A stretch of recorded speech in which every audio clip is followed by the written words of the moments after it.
খাবে না, বসিয়ে বসিয়ে এইভাবে খাওয়া। মানে একেবারে পুরো ফার্মার ফ্যাক্টরিতে ব্যাপারটা একদম রিস্কি হচ্ছে। তার কারণ বড়টা ঠিক আছে, বড়টা খেয়ে নিচ্ছি টুকটাক, আমার সাথে রয়েছে, কিন্তু ওকে এরকম ধরে ধরে খাওয়াতে পারে। আর সে যতক্ষণ আমার সাথে রয়েছে ততক্ষণ ফ্যাক্টরি নিজের খাওয়া খাবে না, পারবো। খালি খুশির খাবার খাবে। তুমি তোমার বাবাকে বলে দাও যে কাজটা বেশি খায়নি, আবার করে। আর বড়টা ঠিক আছে, অল্প একটু যা খায় খায়, এবারটা খাইতে হবে। On time. ও খেয়ে নেয়, আমি বাবাকে সত্যি জানিয়ে দিচ্ছি, খেয়ে নে, আমার খেয়ে নে। তুমি খেয়াল রাখবে যেন সবকিছু ঠিকভাবে হয়ে যায়, কোনো গড়বড় যেন না হয়। বড়টা গড়বড়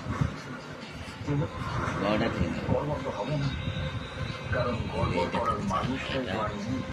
শুয়ে কাজ করে কত কি করে। Exactly right you R.